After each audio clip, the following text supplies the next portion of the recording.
أعوذ بالله من الشيطان الرجيم. بسم الله الرحمن الرحيم. الحمد لله رب العالمين، والصلاة والسلام وأشرف الأنبياء والمرسلين وعلى آله وصحبه أجمعين. قال رب اشرح لي صدري ويسر لي أمري واحلل عقدة من لساني يفقه قولي.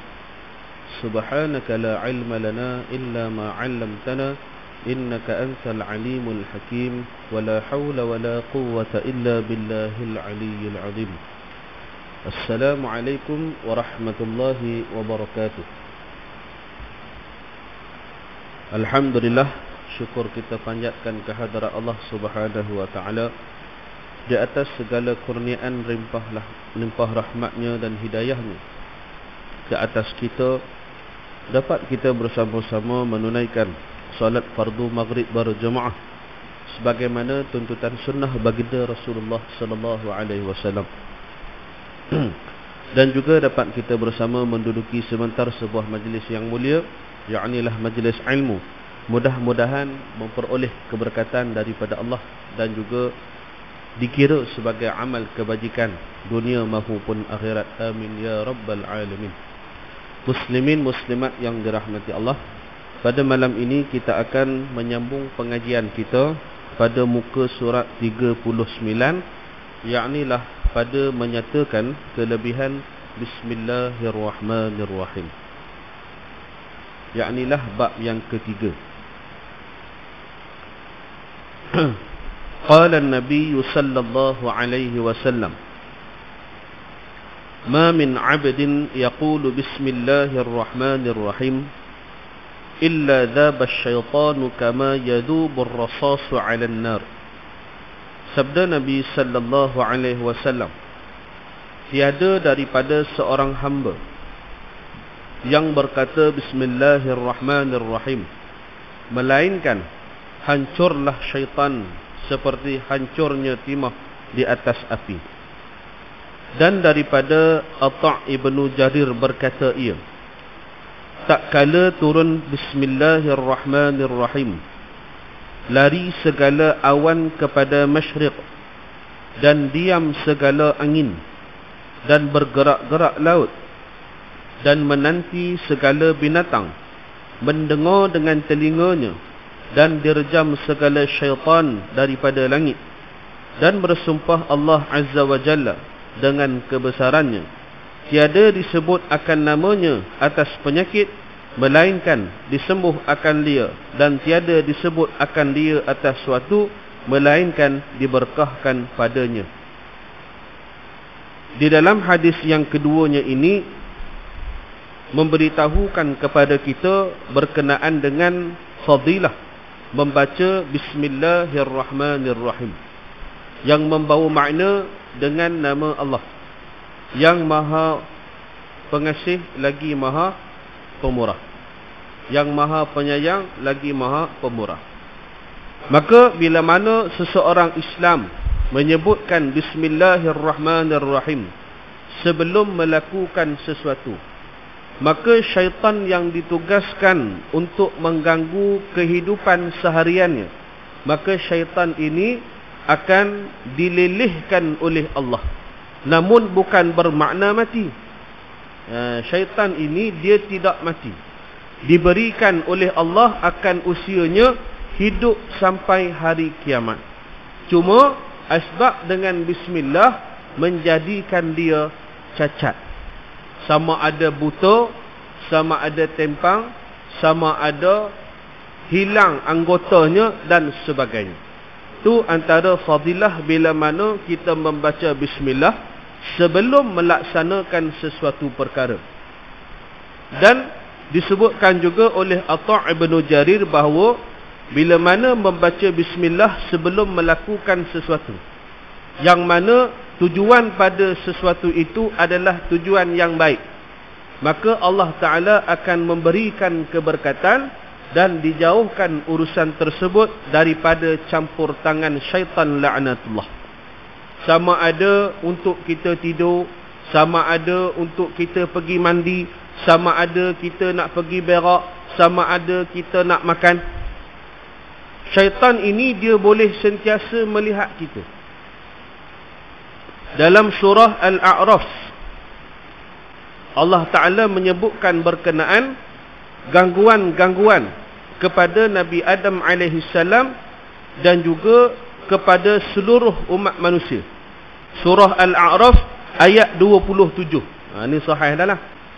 Yang mana dalam surah Al-A'raf ayat 27 ni Allah Ta'ala memberitahu kepada kita, wahai anak-anak Adam, ya bani Adam, wahai anak-anak Adam, janganlah kamu diperdaya oleh syaitan sebagaimana terpedayanya kedua ibu dan ayah kamu daripada syurga, yaknilah Adam dan Hawa. Allah bagi amaran dekat kita, peringatan pada kita, jangan kena tipu dengan syaitan macam mana Adam dan Hawa kena tipu. Dalam sabdaan Rasulullah yang lain, seorang mukmin itu tidak akan jatuh ke lubang yang sama lebih 2 kali. Ada sebahagian kata tak jatuh pada lubang yang sama 2 kali. Ada 2 perbahasan. Bermakna seorang Muslim, kalau dia tersilap, dia tersalah, dia terjatuh, tak lebih pada sekali atau 2 kali. Lebih daripada itu adalah asbab kejahilan diri dia.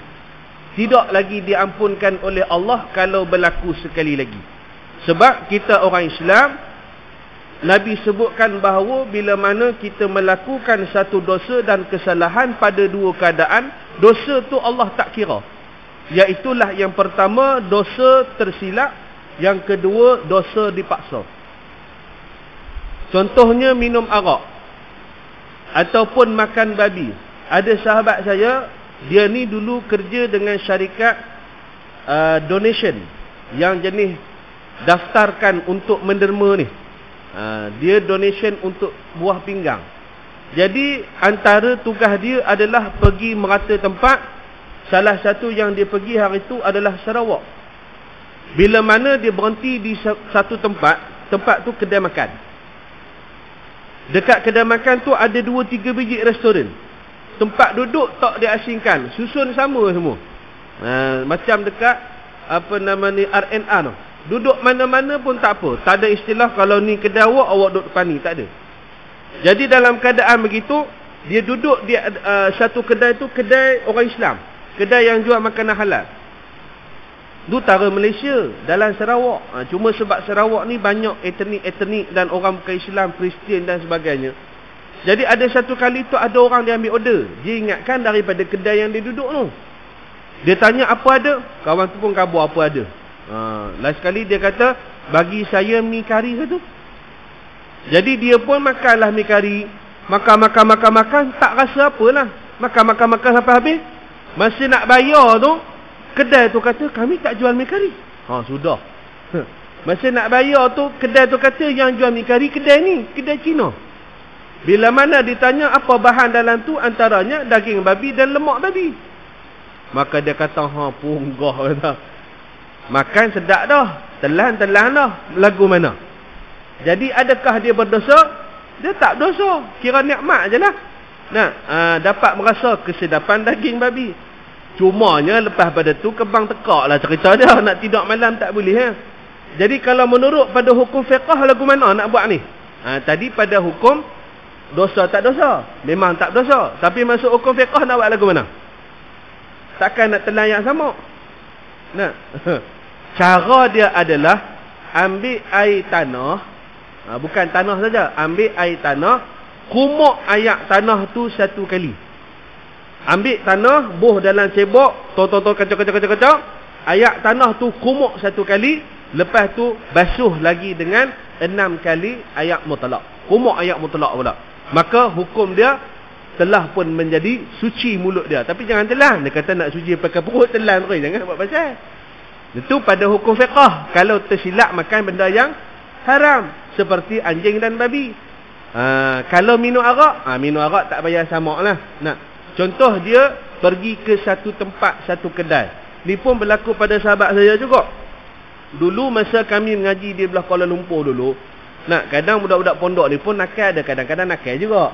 Jadi dia pergi kat karaoke yang karaoke tu dia dekat dengan Berjaya Times Square. Dia duduk bawah tanah. Jadi memang orang tak perasan. Masa dia hidang tu, dia minta ayak buah dengan ayak puak tau. Nama tu tak dikenali. Rupanya satu jak tu jak ayak buah, satu lagi tu arak. Jadi dua. Dia kata kat saya, dia punya stiker dekat jak tu pun tulis perkataan kasbah. Memang tulis. Tapi sebab bilik karaoke tu dia kata gelap, nampak jak saja, maka jalan je lah. Bila dah minum habis tu baru perasan, kata, lah aku minum arak kata. Tak perasan. Perasan tu time bila? Wallahu a'lam. Tapi terperasan. Maka dalam keadaan terperasan, dia tersilap minum arak, adakah dia berdosa? Dia memang tak sengaja, maka hukumnya tak berdosa. Walaupun dia pergi tempat haram, walaupun dia tahu kata tempat tu tempat haram, contoh pergi kelab malam. Kadang-kadang kelab malam ada juga order sky juice, ayak kosong, ataupun ayak Milo ais, kadang-kadang Coca-Cola ke apa, ada juga. Sebahagiannya. Saya ni kawan dengan semua orang. Salah satu sahabat saya ni budak pondok juga. Tapi zaman muda dia ni jahil sikit. Bukan jahil ikut tak pandai agama, jahil ikut perangai. Dia ni selalu lepak kat kelab malam belah-belah Subang. Dia selalu cerita kat saya, ambil pengalaman dia lah. Kita nak pergi diri tak berani. Tak apa, minta cerita pada dia. Dia pun cerita kat kita bagaimana keadaan apa benda semua, minta hukum dan sebagainya. Saya pun tak pandai. Saya tanya orang lain yang lagi arif. Jadi dapat ilmu kat saya, boleh sampai ilmu kepada dia. Maka kalau tersilap dalam mengambil ataupun membuat benda yang haram, tak berdosa. Ataupun dipaksa. Awak tak minum arak ni, saya tumbuk muka awak sampai hancur. Jadi minum juga dia. Maka minum tersebut dosanya ditanggung oleh orang yang paksa. Yang minum tu dikira nikmat daripada Allah Subhanahu Wa Taala. Jadi mak dan ayah kita ni, Adam dan Hawa, ditipu oleh syaitan. Dan ditipu oleh syaitan tu pula Allah Ta'ala kata, yang mana menyebabkan terlucut pakaian mereka. Hilang habis pakaian mak dan ayah kita ni. Dan Allah Subhanahu Wa Ta'ala sebutkan bahawa sesungguhnya syaitan dan kaumnya itu dapat melihat kamu. Ini dalil mengatakan bahawa syaitan dan iblis, jin dan rakan-rakan boleh nengok kita dengan keadaan yang kamu tidak dapat melihat mereka, dan kita tak boleh nengok dia. Gangguan yang mereka bagi ni, kita secara dalil khusus dalam Al-Quran cerita, kita tak boleh tengok mereka. Kalau ada orang yang ruqyah ke, yang mana duk berubat, dia kata boleh nampak ni, hak tu minta jauh sikit lah. Jangan dekat sangat dengan dia. Kadang-kadang orang ni nampak pakai lebay, tapi rupa-rupanya menjalankan ilmu sihir. Jangan main-main. Kitab sihir pun berlambak. Bukan tulisan bahasa Melayu, bukan bahasa Yahudi, bahasa Arab. Menjadi rujukan-rujukan. Jangan kata jauh-jauh lah. Kadang balik ngaji pada Indonesia, kita ingatkan tu dia pakai warak dan sebagainya. Baca surah An-Nas pun silap. Sebab dia mengaji tu, dia mengaji bukan ilmu putih, dia mengaji ilmu hitam. Memang kitab buka kitab kuning dan sebagainya, nampak huruf-huruf Arab, kita orang Melayu pantang Arab saja, semua jadi ilmu tu. Bahaya ke? Rupa-rupanya ilmu sihir. Jadi bila mana dalil Al-Quran menyatakan bahawa kita tak dapat melihat mereka, dan mereka dapat melihat kita dalam keadaan kita tak nampak di mana mereka, di antara fadilat untuk tidak diganggu oleh syaitan ini adalah dengan membaca Bismillahirrahmanirrahim. Masuk dalam bilik ayat, Rasulullah ajar dalam satu hadis doa, yang mana doa ni kalau kita baca terhijab syaitan. Macam mana kita tak nampak dia, macam tu dia tak nampak kita. Dan macam mana dia nampak kita, macam tu kita nampak sesama kita. Ustaz, syaitan nampak kita lagu mana? Macam tuan-tuan tengok saya tengok tuan-tuan sama. Cumanya kita tak nampak dia. Kalau nampak lah balik awal. Jadi hadis yang Rasulullah ajar ni baca apa? Bismillahilladzi la ilaha illahu. Baca ni bila buka baju, bila nak pi berak, bila nak pi mandi dan sebagainya. Mandi kalau kita berbogel, ada sebahagian ulama kata makruh, ada sebahagian kata harus. Tak ada berdosa.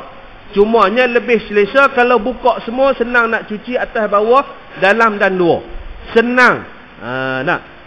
Cumanya adab orang tua-tua dia kata kalau orang perempuan ni kok mana pun kena tutup. Pakai kain basah, pakai kain batik. Tapi haram tak kalau nak buka semua? Tak haram.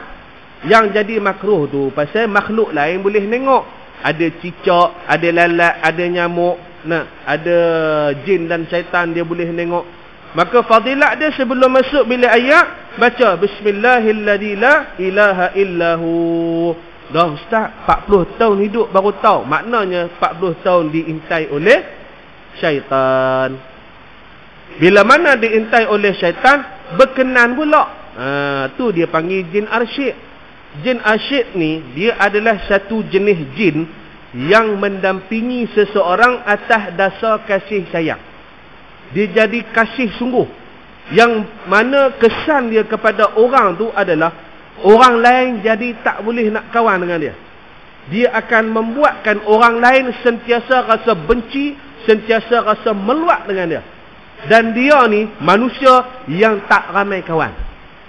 Pasal dia ada ni seorang pendamping ni. Bukan seorang sekok.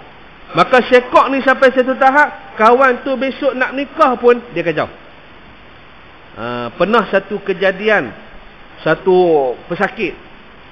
Mungkin saya pernah cerita tapi tak apalah, mungkin ada yang baru nak dengar. Dia ni nak pi meresik. Nak pi meresik. Perempuan ni dia ada jin asyik. Jin keturunan pun ada, jin asyik pun ada, jin orang buat dengki pun ada. Ni dahsyat kan. Jadi masa lelaki ni pihak dia nak pi Minang, depa ni dihidangkan makanan. Bila dihidangkan makanan, buka-buka tudung saji, nampak ulat dan daun-daun kering. Buka tudung saji, ulat dan daun-daun kering. Bayanglah proses pertunangan. Habis bertunang, nak makan. Tengok-tengok ulat dengan daun kering. Tapi pihak perempuan tak nampak.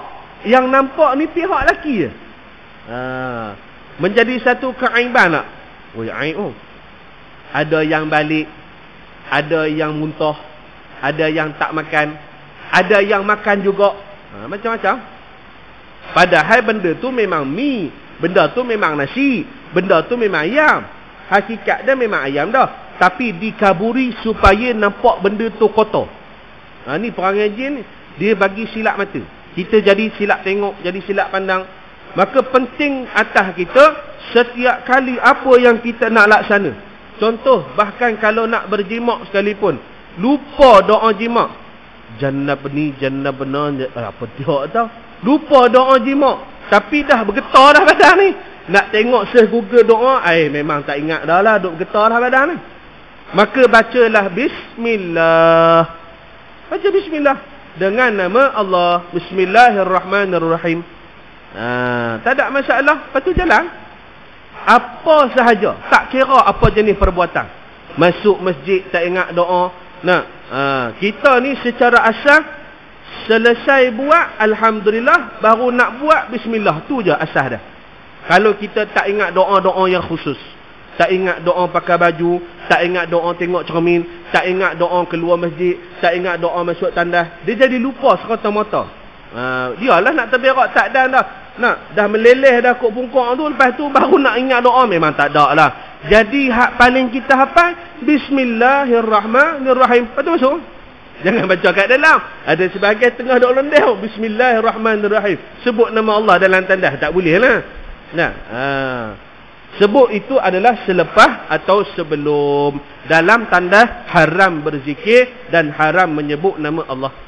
Dan tandas pula yang mana kata haram ni? Adakah semua jenis tandas? Tak. Tandas yang dimaksudkan adalah tempat kencing dan berak sahaja. Pasal nak ada sebagai orang tandas dia asing. Macam tandas sebahagian masjid surau duk buat. Tandas ni dia jadi tempat mandi. Mandi saja. Maka yang mandi saja ni, di dalam dia boleh bercakap dan boleh ada kita nak berzikir. Tak ada masalah. Dia tak dikira sebagai tempat najis, tempat mandi. Melainkan kalau kita kencing sama kat situ, jadi tak boleh. Tapi kalau tempat khas mandi saja, tak ada masalah. Yang jadi kata tandas yang tak boleh langsung, tak boleh berbual, tak boleh berzikir, tak boleh sebut nama Allah, tak boleh bawa masuk Quran. Tang mana? Hak yang duk mangkuk jamban. Yang tu hak tak boleh. Yang mangkuk jamban tinggi ke, yang rendah ke, itu yang dimaksudkan sebagai tandas. Hak tu yang tak boleh tu. Tapi yang menjadi boleh pula kalau dia nak bersembang, kalau ada keperluan. Ada keperluan boleh. Contoh dia ni tukang buat tandas. Seorang duduk luar, seorang duduk dalam. Jenuh lagi kalau tak bersembang, nak minta hammer paku macam mana? Nak kena WhatsApp pula dah. Haru. Jadi dalam tandas tu, dia boleh cakap dengan kawan dia yang luar tandas. Dia atas keperluan, dia sedang buat tandas. Dia pasang tile ke, dia duduk baiki pam ke, tak kira. Ada keperluan, hukum dia harus. Tak ada keperluan, hukum dia haram. Sebahagian kecil saja yang mengatakan makruh. Bersembang tak boleh, berbual tak boleh, menyanyi tak boleh. Sebab dia adalah tempat bagi syaitan. Jadi pentinglah untuk kita mendapatkan keberkatan pada satu perkara itu. Kita mulakan dengan bismillah dan sebagai tanda syukur kepada Allah. Walaupun baru lepas berak, tetaplah ucapkan alhamdulillah. Keluar pada masjid pun sama. Tak ingat apa dia doa. Kalau tidak selalu doa Allahumma inni as'aluka min fadli. Ingat, tapi kali tu lupa. Pasal apa? Pasal ada makanan tahlil kat luar. Takut tak sempat, jadi terlupa doa nak keluar masjid. Jadi dalam keadaan kalut nak ambil nasi tomato, terlupa, cukup langkah keluar masjid, alhamdulillah. Syukur kepada Allah, segala puji bagi Allah. Hari ni aku dapat datang masjid. Tu fadilat dia. Dan katanya Ibnu Mas'ud radhiyallahu anhu, syaitan bagi orang mukmin itu adalah kurus. Dan katanya Qais ibnu Al-Hajjaj berkata, bagiku oleh syaitanku, masuk aku pada engkau. Masuk aku pada engkau tu maknanya syaitan ni dia ditugaskan untuk kacau fulan bin fulan. Bila mana dia ditugaskan, dia kata masa aku datang kepada engkau, padahal aku seperti unta. Maknanya sehat, gemuk dia. Dan aku sekarang seperti burung ciak. Kataku kerana apa demikian itu? Maka katanya menghancur engkau akan daku dengan zikrullahu ta'ala. Syaitan ni setiap daripada kita ada yang ditugaskan. Tak ada seorang pun daripada kita yang terlepas daripada dicuk oleh iblis dan syaitan. Setiap daripada kita. Depa mai, patut depa report dekat iblis. Depa mai, patut depa report dekat iblis. Depa begitu. Dia akan report dari semasa ke masa. Hari ni apa yang dia berjaya kacau kita. Bila mana iman kita makin hari makin kuat, dia akan tukar dengan syaitan yang lain pula. Syaitan yang pangkat sarjan pula. Kita iman kuat lagi, dia tukar syaitan pangkat kapten pula. Dia akan tukar-tukar.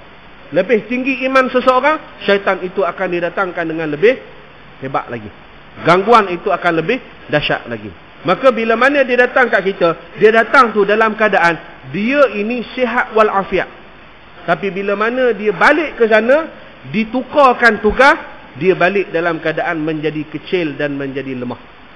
Itu sebab bila mana ada orang yang menyembah ataupun memuja jin-jin ni, kalau kita lihat pada sudut orang yang menyembah ni, dia akan memberitahu bahawa Tuhan dia bila mana disembah akan semakin kuat, bila mana tidak disembah akan semakin lemah. Siapa dia? Jin ni.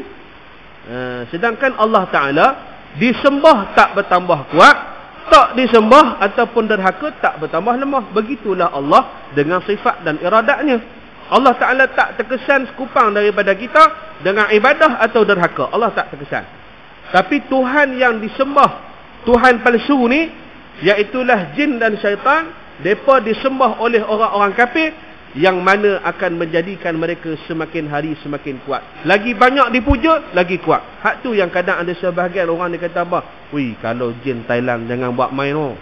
Jin India, oi jangan buat main no. Jin Indon, oi jangan buat main no. Yang kata jadi jangan buat main tu pasal apa? Pasal di sana pemujaan kepada jin jauh lebih hebat daripada kita di Malaysia. Ada orang kata jin Afrika lagi hebat ni.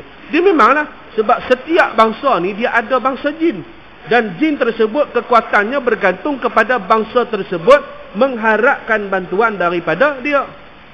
Itu sebab kalau kita jin hak paling kuat sekali, yang kalau dalam alam Melayu ni dipanggil saka. Pasal saka ni lah yang paling demand dan yang paling dijaga oleh orang tua-tua Melayu kita dulu. Itu sebab dia yang paling kuat sekali. Itulah jin. Bila mana dipuja, bila mana diberikan korban, dia akan jadi kuat. Tu izin Allah Ta'ala pada dia. Maka kita tak boleh mengikut sebarang kata-kata mereka. Bila mana ada satu bisikan, bisikan ni dia akan datang dalam bentuk qasad, yakni dalam bentuk keinginan. Tiba-tiba dia jadi terasa, nak pergi kelak malam ni. Dia jadi terasa, dia jadi kehendak. Itu adalah jarum-jarum hasutan daripada syaitan. Malam ni tengok berita, datang kuliah buat apa? Ni dia datang satu qasad dan keinginan. Itulah adalah gangguan jarum-jarum daripada syaitan. Maka bagi orang-orang yang soleh, syaitan yang ditugaskan kepada dia akan semakin lemah, semakin lemah, semakin lemah. Itu sebab dia tidak akan ganti dengan yang lebih kuat pula. Sebab yang ada tu lemah dah.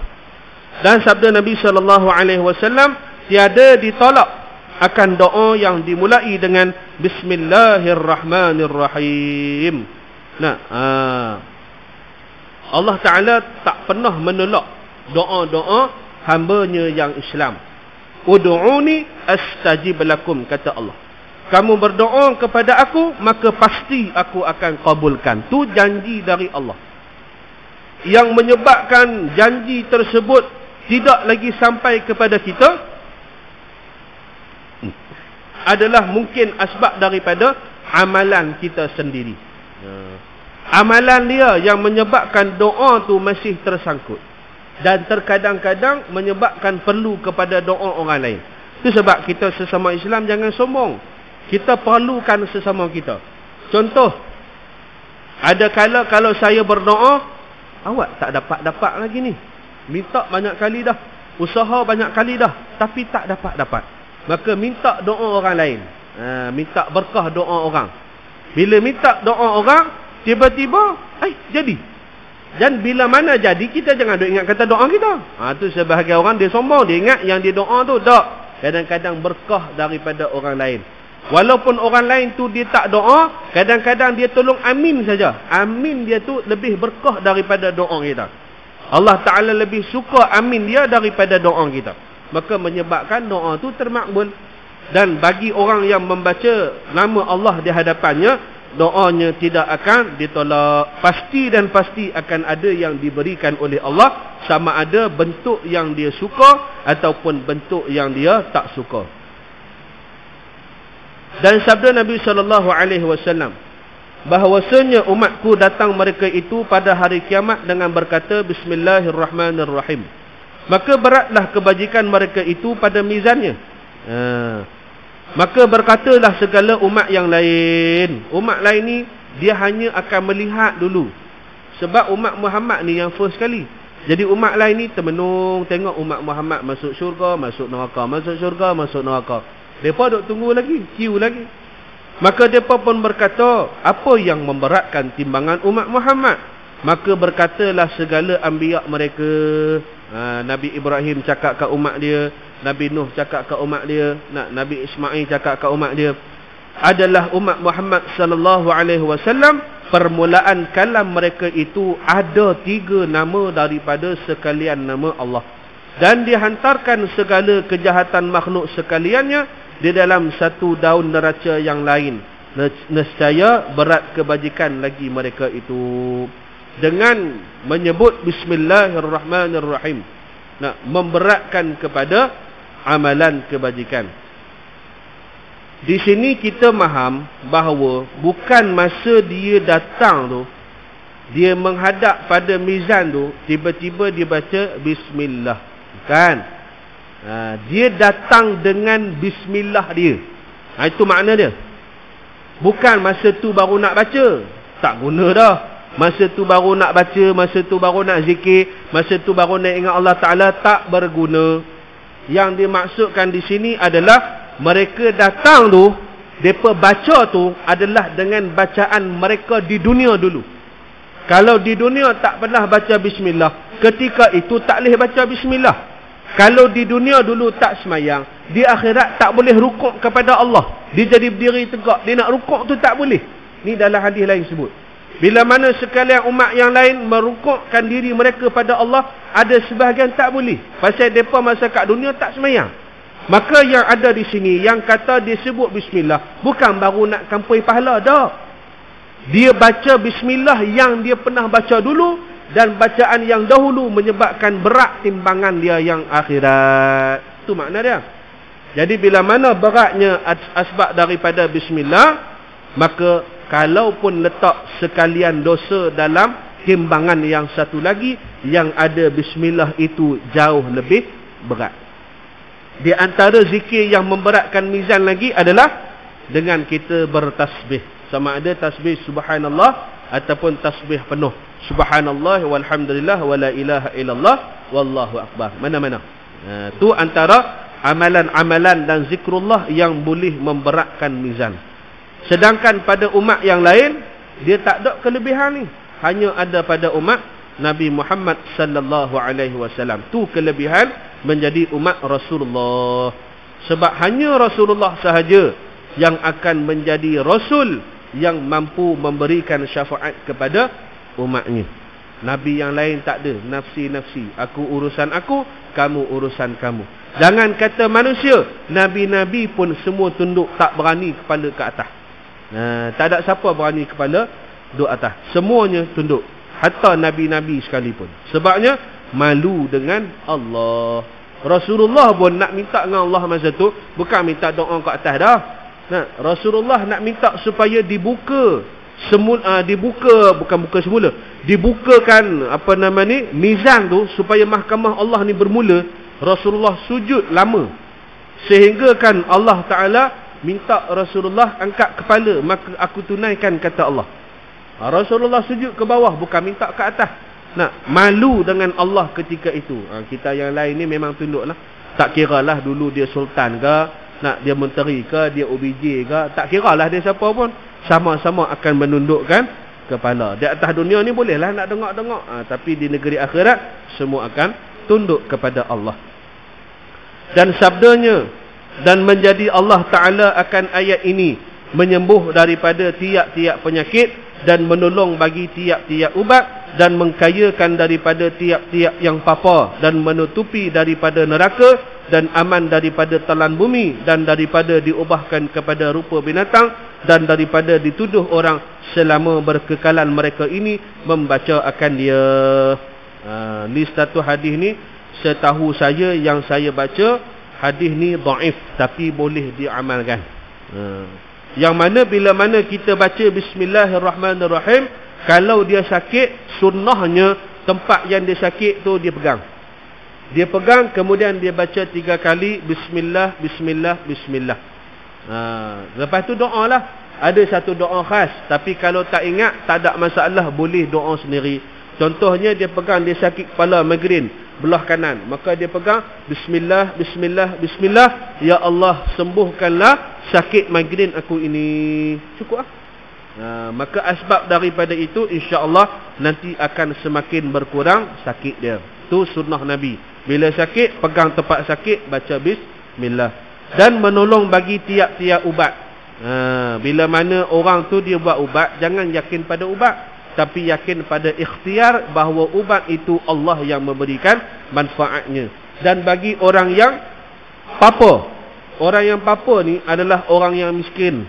Mengkayakan dia tu bukan makna dia ni jadi kaya raya, tetapi diberikan kemudahan dalam setiap genap rezekinya. Tu makna orang yang kaya. Bukan semua orang kaya tu dia bahagia. Tuan-tuan jangan ingat kalau dia ada 2 juta dalam bank, dia orang yang kaya tak. Kalau tak percaya, pergi kat Pening, masuk dalam hospital Gleneagles. Tahu hospital Gleneagles? Kalau kita kat Tepeng ni tak payah Gleneagles lah, masuk hospital Columbia. Hospital Columbia ni 5 hari masuk pun kat 5-7 ribu lah. Dia punya harga dia. Makna kata yang masuk ni orang macam kita ke orang kaya? Orang kaya. Pergi jumpa. Dalam tu adalah datuk-datuk sakit jantung, sakit buah pinggang. Pergi jumpa tengok. Datuk, duit ada berapa dalam bank? Oh, ada lah, tak banyak, 5 juta. Kita 5,000 pun sengkit, nak sengit sebelah lah. Dia 5 juta. Tanya kat dia, Datuk, bahagia tak Datuk? Dia kata, bahagia apa dia? Nak minum air masuk kot mulut tak boleh, duk masuk drip kot tangan. Kita ni boleh gagah nak minum teh tarik kot mulut, walaupun kecil manis, boleh gagah lagi nak minum. Dia nak minum air masuk pun tak boleh, duk drip kot ni tangan. Minum kot mulut pun tak boleh. Adakah itu orang yang bahagia dalam kekayaan dia? Tak. Jadi dengan asbab doa bismillah ini, Allah mempermudahkan urusan rezeki. Contohnya saya bagi kata contoh saya lah. Contoh saya. Saya ni bukan orang kaya. Saya ni kira kategori nak kata miskin tega pun tak lah juga. Tapi kalau ikut pada taraf gaji orang Malaysia ni kira bukan taraf sederhana. Sederhana lah ni berapa tuan-tuan? 5,000 ke atas nak kalau tak silap lah. Kalau ikut tangga gaji 4,500 ke atas. Saya ni kira kategori orang layak dapat BRIM lah. Alhamdulillah, kadang-kadang dalam satu hari tu, kadang-kadang bukanlah hari-hari, hari-hari jenuh kok. Kadang-kadang tu dalam satu hari saya makan 3-4 kali, tapi 1 sen pun duit saya tak keluar. Dan kadang-kadang, bukan kadang-kadang lah, seingat saya dah 3 bulan tak beli beras, tapi rumah saya sentiasa ada beras.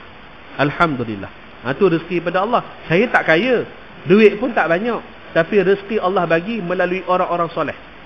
Orang datang sedekah, orang datang hadiah, orang duk bagi, orang datang tolong. Alhamdulillah lah, pahala dapat kat dia, manfaat dapat kat saya. Saya tak beli beras, saya ingat saya 3 bulan lah saya tak beli beras. Tapi Alhamdulillah, boleh juga hari-hari makan nasi. Dan kadang-kadang sebahagian tu, seharian tu, saya tak keluar duit sekupang pun, tapi saya dapat makan 3 ke 4 kali sehari. Asbab daripada kadang-kadang lepas kuliah subuh, orang belanja roti canai. Contoh macam hari tu, ada satu kali tu saya mengajak di Masjid Lama. Habis-habis kuliah Masjid Lama tu, mereka kena roti canai dulu. Pagi-pagi tu kena roti canai. Lepas tu ada nasi lemak. Saya kata, tak apalah, saya minta diri dulu, saya terpaksa ni, pasal saya nak masuk pejabat. Saya kata apa tahu, Ustaz bawa balik. Saya pun bawa balik lah roti canai nasi lemak tu, saya bawa balik. Saya dengan rumah saya, dengan anak saya makan. Alhamdulillah, pagi tu settle. Tengah hari tu, kawan pejabat sponsor makan tak dah. Dia kata, Ustaz jom pergi makan. Dia pergi belanja dekat tu, Prison Mum, yang dekat dengan pejabat agama tu kan. Yang Prison Mum depan penjara, kedai makan Mum Prison. Dia belanja tengah hari. Lepas tu petang tu ada kuliah muslimat. Kuliah muslimat dia bagi kuih-kuih, dia bagi karipak, dia bagi apa nama ni, popiah, dia bagi. Okeylah petang-petang. Malam tu pula ada tahlil, nasi minyak lagi. La ilaha illallah, bertubi-tubi. Itu yang saya makan kat luar. Tak masuk hak bawa balik lagi. Kadang-kadang bawa balik tu macam hari tu, saya habis kuliah di Munawarah, kebetulan buat tahlil. Tahlil pula hari yang terakhir. Jackpot lah. Hari terakhir. Hari pertama karipak lah. Hari kedua pang balik. Hari ketiga si minyak lah. Jadi masa hari ketiga tu, kebetulan saya dengan rumah je. Cucu duduk rumah tok dia, rumah ayah saya lah, Ustaz Jaspan. Lah ni pun duduk kat rumah ayah saya. Jadi bila mana nak balik tu, mereka dah bungkus siap kat kita. Dia bungkus tuan-tuan. Macam saya ni ada kereta api kat rumah. Macam anak 5 orang dia bagi. Saya kata, yang nak makan ni saya dengan isteri saya saja. Kadang-kadang sebungkus tu kerat 2 makan. Kongsi, tak habis pun kadang-kadang. Mereka bagi kat saya tu macam 4-5 orang makan. Tu yang kadang petai rumah saya. Orang rumah saya, dia tak sama macam orang rumah lain. Orang rumah lain, dia pening kepala, suami balik, tak bawa balik makanan. Isteri saya, dia pening kepala bila saya tengok kat tangan saya ada 2-3 bungkus. Dia pening. Allah, ni lagi jadi tong sampah. Bukan jadi tong sampah pasal sengaja buang. Pasal memang dah usaha dah makan tapi tak habis-habis. Macam semalam hari Jumaat, ayah saya mengajar di satu tempat kuliah muslimat. Dia kalau ada kuliah muslimat, dia akan bagi makanan kat ayah saya. Tapi semalam dia kata nak bagi untuk saya sekali. Jadi untuk saya saja dah berapa bungkus dah. Dengan nasi, tomato, dengan ayam. Saya seorang semalam makan ayam 3 ketil. Nak mampu rasa. Tapi nak buang rasa sayang. Jadi orang duk bagi dah sedekah tu, Allah kata, kok mana pun makan jugalah. Ni kata rezeki ni. Allah Ta'ala bagi kaya tu bukan kok yang orang lain rasa kaya. Allah bagi kaya tu sebagai kecukupan. Kadang-kadang terlebih untuk diri kita. Dalam peti air saya tu kadang-kadang duk buka, yang makanan 3 hari lepas pun ada. Kurma suat kira 3 tahun lepas ada lagi. Kurma tuan-tuan tahu kurma. Tiap-tiap tahun duk bagi kurma dengan kain pelekat. Kain pelekat kurma kain pelekat. Gagahlah kain pelekat boleh saya bawa mai. Kalau kurma jenuh nak bawa idang seorang-seorang masa kuliah agama. Jadi kurma hak 3 tahun pun tak ada lagi tuan-tuan. Tak percaya mai rumah saya. Saya hidang kurma ya. Tu kaya dari sudut Allah Taala memberikan kebahagiaan dan menutupi daripada neraka. Pintu-pintu neraka ni jadi tertutup untuk orang yang banyak membaca bismillah, dan aman daripada telan bumi. Dia aman daripada bumi melaknat dia, dan daripada diubah kepada rupa binatang. Ada sebahagian orang yang derhaka ni, Allah Taala ubah wajah dia menjadi rupa binatang ketika mana dia mati. Dan ada sebahagian bukan masa dia mati, masa di padang mahsyar, Allah ubah jadi monyet, ada Allah ubah jadi keldai, ada Allah ubah jadi babi, ada Allah ubah jadi macam-macam rupa. Jadi nak elakkan daripada diubahkan pada rupa binatang. Dan yang paling penting adalah daripada dituduh orang selama berkekalan mereka ini membaca, akan dia terhindar daripada fitnah-fitnah manusia yang jahat. Manusia ni bila mana dia dengki dengan kita, dia akan buat sesuatu yang di belakang. Sama ada dia mengumpat. Mengumpat ni boleh gagah lagi lah, tak apalah, lantak pula nak mengumpat. Tapi kalau fitnah, kalau buat sihir, yang ni mudarat dia besar. Bahkan kalau orang yang menfitnah ini, dosanya lebih besar daripada membunuh orang. Sebab pembunuhan itu berlaku sebelum orang itu mati lagi. Hidup dia dah hancur. Tu orang yang difitnah ni, hidup dia dah hancur. Ingat tak satu kisah orang soleh pada zaman sebelum Rasulullah lah, satu orang daripada Bani Israel. Dia ni orang yang soleh sangat. Namun asbab doa ibu dia doa kata sebelum dia mati, biar dia ni kena fitnah yang besar. Pasal dia ni masa dia tengah duduk beruzlah dalam rumah ibadah dia, mak dia panggil dia tak jawab-jawab, padahal dia cuma solat sunat saja. Itu sebab kenapa dalam syariat umat Muhammad sallallahu alaihi wasallam, kalau solat sunat mak panggil kena pi. Kalau sultan panggil tengah solat sunat kena pi. Pemerintah panggil, mak ayah panggil nak tengah solat sunat wajib pi. Kecuali kalau solat fardu, hak tu tak wajib pi. Hak wajib pi ni kalau ada kemudaratan, masjid runtuh ke, tiba-tiba terbakar ke, ada orang masuk menembak ke, hak tu boleh sebab nak menyelamatkan nyawa. Jadi dia ni terkena satu fitnah yang mana tak dan orang selidik, orang roboh rumah dia, orang pukul dia, orang kata dia berzina dengan seorang wanita, habis hancur hidup dia. Sebelum dia mati, dia telah pun mati. Itu bahaya fitnah. Dan sama juga macam sihir. Sihir ni tengoklah apa yang berlaku pada Al-Fadil Ustaz Kazim Ilyas. Tengok apa berlaku pada dia. Kesian kat dia. Antara sebabnya dia kata, daripada muda dia ni kalau ceramah, mulut dia ni laser sikit dia kata. Tapi masa muda lah. Tu sebab saya muda-muda ni kurang laser, pasal saya takut orang sihir. Tu salah satu lah. Sebagai orang ni, kita bukan nak laser. Kita cuma memberikan teguran, yang mana teguran tersebut bagi rasa. Bila ada rasa, tentulah nikmat dia. Tuan-tuan kalau makan tak ada rasa, apa tanda dia? Apa tanda dia? Covid ni. Makan tak ada rasa. Seronok tak makan tak ada rasa? Makan makan nasi lemak jadi macam rasa serupa bubuk. Minum teh tarik yang panas rasa serupa yang suam. Sedap tak tak sedap? Tak sedap. Pasal ada masalah, ada penyakit. Sama juga kalau buat ibadah. Dia buat ibadah tapi dia tak rasa ibadah dia. Baru lepas semayang tapi dia tak rasa semayang dia. Baru lepas mengaji tapi dia tak rasa mengaji dia. Dia baru lepas zikir tapi dia tak rasa dengan zikir dia. Bermakna dia ada masalah. Setiap orang yang buat sesuatu dan tak ada rasa memang masalah. Makan tak ada rasa pun masalah, buat amal tak ada rasa pun masalah, buat dosa tak ada rasa pun masalah. Ini kan pula kalau bagi ceramah, bagi tazkirah, orang balik tak ada rasa pun masalah. Jadi kurang-kurang dalam ceramah ni kita bagi terasa. Terasa tu bukan perli, bukan fitnah, bukan kutuk, supaya mendatangkan kesedaran. Itu saja.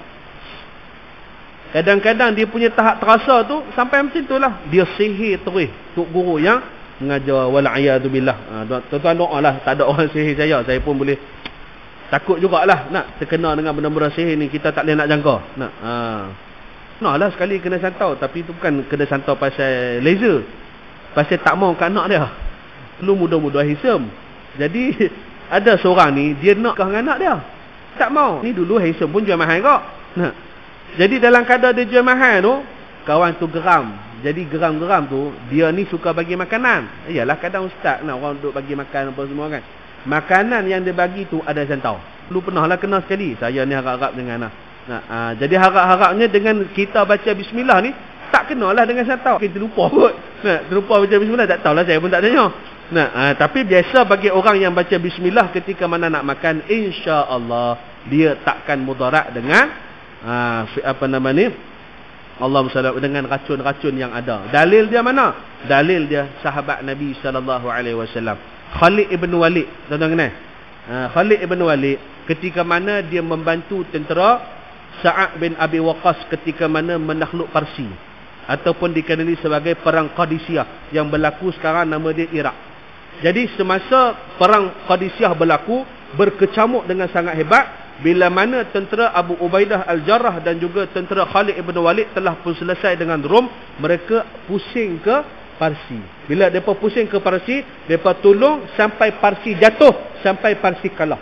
Dan adat pada tentera dan pembesar Parsi ni, yang mana orang-orang besar ni, tentera-tentera pangkat tinggi ni, bila mana mereka kalah, mereka akan minum sebotol kecil racun.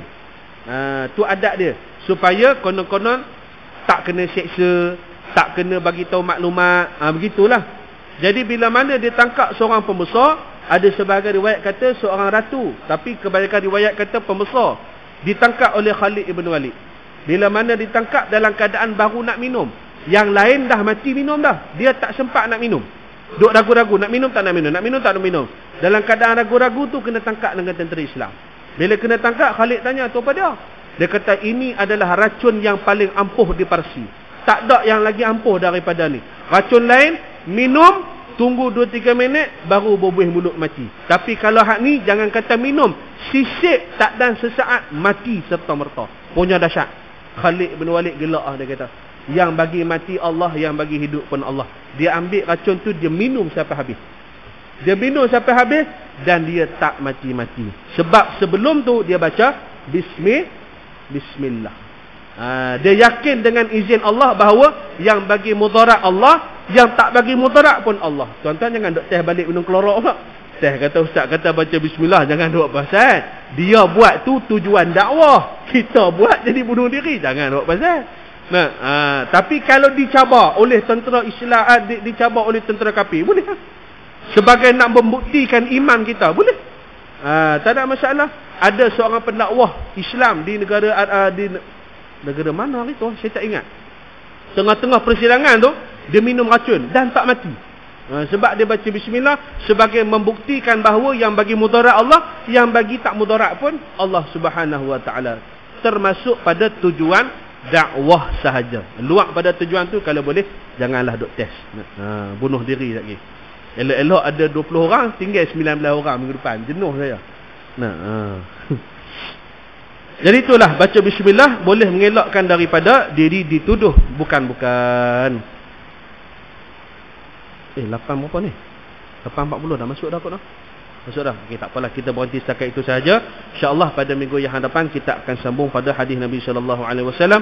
Wa qala sallallahu alaihi wasallam, "Ma min 'abdin yaqulu bismillahirrahmanirrahim." Dan saya akan menerangkan berkenaan dengan apa beza Ar-Rahman dan apa beza Ar-Rahim. Nanti saya akan terangkan yang dikata sebagai 3 nama Allah daripada segala nama Allah. InsyaAllah saya akan terangkan pada minggu yang akan datang. Wallahu a'lam bissawab.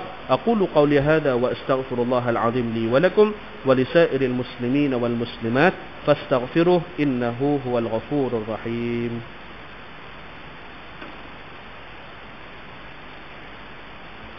أعوذ بالله من الشيطان الرجيم بسم الله الرحمن الرحيم الحمد لله رب العالمين والصلاة والسلام وأشرف الأنبياء والمرسلين وعلى آله وصحبه أجمعين ففهمناها سليمان وكلا آتينا حكما وعلما وسخرنا مع داود الجبال يسبحن والطير وكنا فاعلين سبحانك اللهم وبحمدك أشهد أن لا إله إلا أنت ونستغفرك ونتوب إليك وصلى الله على سيدنا محمد وعلى آله وصحبه أجمعين سبحان ربك رب العزة عما يصفون وسلام على المرسلين والحمد لله رب العالمين السلام عليكم ورحمة الله وبركاته.